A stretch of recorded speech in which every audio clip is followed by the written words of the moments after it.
Hello, well, it's great to be back with you again, to have this opportunity to share with you. And our topic for today is to look at lament. And I want to look at lament as a time to experience our humanity. Lament brings us face to face with who we are and who we are not. It is a time of discomfort. It is a time of struggle, of suffering, of opening ourselves up to God and to our humanity. Psalm 23 really talks a bit about lament as we think of going through the dark valley, and in the midst of the valley, we experience God. Lament is about pouring out our hearts to God. It's actually an act of trust that when I'm willing to pour out my heart to God, I am willing to face reality. I am willing to acknowledge my need for God. It's coming to the end of ourselves. It's an opportunity to encounter God. It's being fully present to our reality, to ourselves, to God, and even to those around us. Lament is an opportunity to relinquish what power we thought we had, what control we think we need. Lament, frankly, humbles us. It brings us to our knees. It brings us to that place of recognizing, God, I need you. I am desperate for you. So what is lament? Lament is when in the midst of experiencing our chaos and our trauma, our suffering, experiencing death and loss, we cry out to God and we exclaim, God, where are you? I need you in the midst of our pain. Some have called it the holy ouch. It's when we just ache and cry out to God with our ache. And we see this in the Psalms. In Psalm 6:3, the psalmist cries out and says, heal me, O God, for my body is in terror. Psalm 38, my friends and my companions stand back because of my affliction. And the psalmist is in this place of loneliness and alienation, this place of pain. Or the psalmist, when he's in danger, says, O Lord, save me from my pursuers. Lament is about our relationship with God. It's about deep emotion. It's feeling at the end of ourselves. And most often when people talk about lament, they don't actually talk about its feelings. It's heart cries. It's also a recognition of God's character, of who he is. It's reverence for the character and person of God. There's a sense of urgency. God, I need you now. There's appealing to God. Lord, please help me. It's uncomfortable. It's heartfelt questions. God, where are you? Why, God? It's actually demanding, God, I need you now. It's a cry of pain. I'm hurting, God. So why is lament important to us now? It's important to us now because we have experienced trauma. We have been experiencing trauma. We are experiencing still the effects of trauma. And for us as Christians, North American Christians, often we have a hard time dealing with discomfort, dealing when things aren't comfortable, when things are painful, when things are not happy and joyful. And sometimes we forget God works in the broken places. God works through suffering. God works in our pain. And so lament is important for us to acknowledge our reality.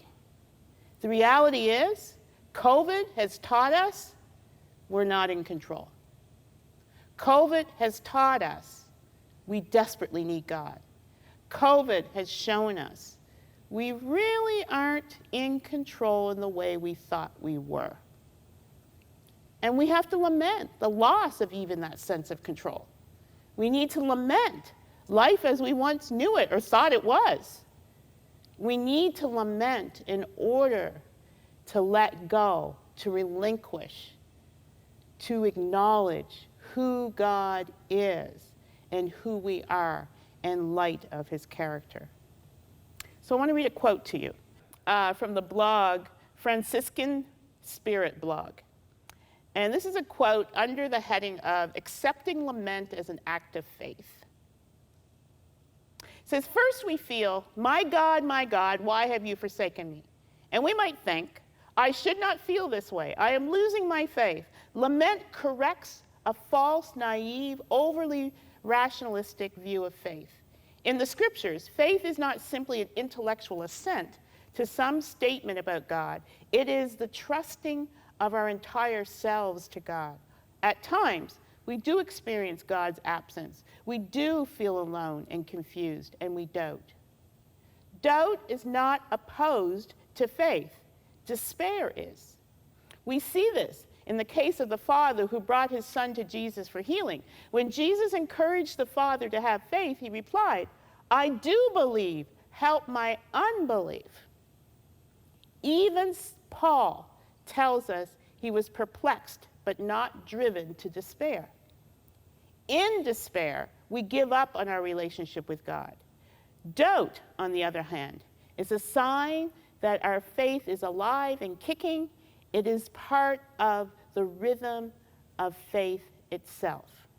And then this last part of the quote, lament is not a failure of faith, but an act of faith. I'm going to say that one more time. Lament is not a failure of faith. It is an act of faith. We cry out directly to God because deep down we know that our relationship with God counts. It counts to us and it counts to God. Lament helps us connect more deeply and intimately with God. It doesn't feel good. It's very uncomfortable, but it brings us to this place of reality, this place of depth in our relationship with God.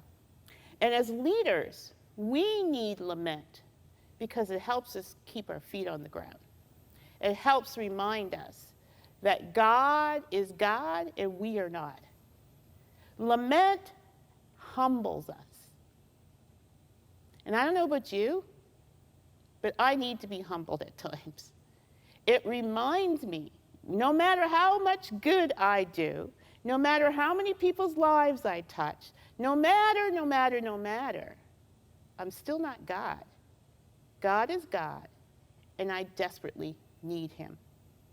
And so lament, our cries to God, bring us deeply in touch with our desperate need for God and brings us in touch with God's deep compassion and love for us.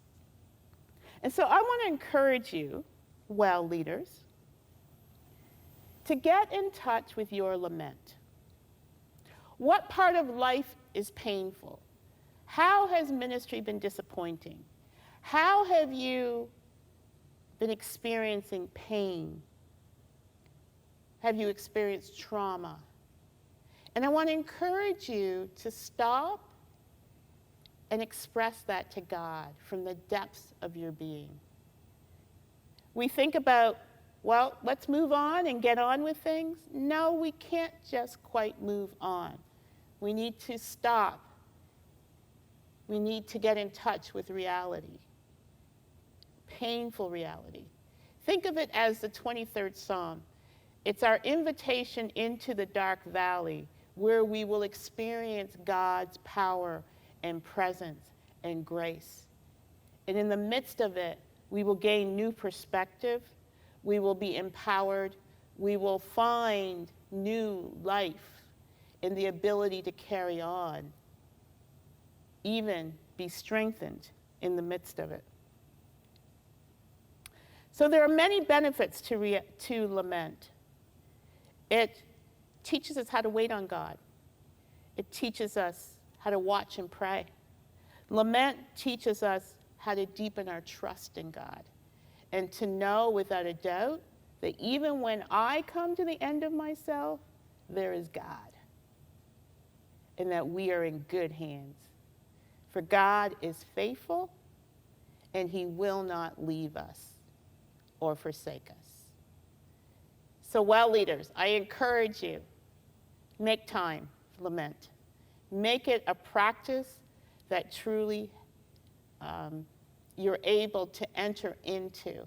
I find that when I lament, when I enter into it, it unburdens my soul. It gives me peace. It helps me to recenter, reconnect with God, and be ready to trust God in new ways.